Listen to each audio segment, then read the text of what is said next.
If on September 5th, 2017, you were out here singing I Make Money Moves with Cardi B, instead of paying attention to Donald Trump making moves to end DACA, you might be a first-time voter and you might not remember how brutal his presidency was. So let me take you back to one day under Trump. On September 5th, 2017, Trump ordered his Attorney General, cartoon mouse Jeff Sessions, to abruptly end DACA, an Obama-era program that allowed undocumented immigrants who were brought to the U.S. as children to stay in the country. Hundreds of thousands of DACA recipients, known as Dreamers, had their lives thrown into chaos. We're talking about kids and young adults who were going to school, working jobs, paying taxes, and even serving in the military. It's a very stark message that leaves a whole lot of people who only consider themselves to be Americans in limbo for the next several months. But DACA is in limbo. We just never know what's going to happen next with the DACA program. Like, it's under threat all the time. We need to help accommodate these kids who, through no fault of their own, find themselves in this legal limbo. And as anyone who's had to bend over backwards into impossible positions at a shitty tropical-themed birthday party knows, limbo is no fun. The United States is my country. I've known no other country but here. It's challenging having that in your mind constantly. If I'll be deported, there's definitely that fear that comes back. Pablo, like so many others, must now juggle the possibility of deportation with his other daily responsibilities.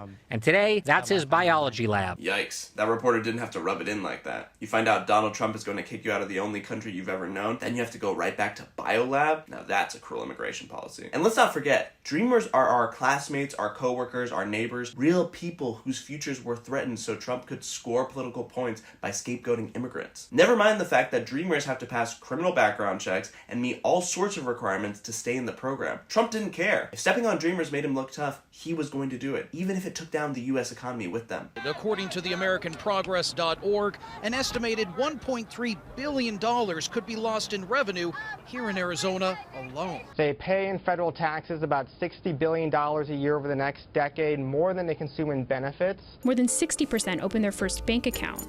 Nearly 65% bought their first car. When we think about employment and earnings, we can also think about what young people typically do when they have more money in their pocket, which is spend it. Classic Trump, demonizing a whole group of productive members of society because it's politically convenient. Trump's attempt to kill DACA hit a wall in the Supreme Court, but the chaos didn't end there. Republicans in Congress still refused to pass a law that would give Dreamers a path to citizenship. So Dreamers remained stuck in limbo, having to renew DACA every 2 years with no new applicants allowed to join. And now, with a more conservative Supreme Court, no one knows what will happen if Trump gets another shot at power. It's been 12 years since DACA started. Many Dreamers have kids and families of their own, and the fear of deportation is even more terrifying. Meanwhile, Trump's out here on the campaign trail ramping up his usual extremist rhetoric. Spreading racist lies about immigrants eating people's pets, and even talking about giving immigrants serial numbers, Nazi style. Migrant crime. One rough hour, the word will get out and it will end immediately.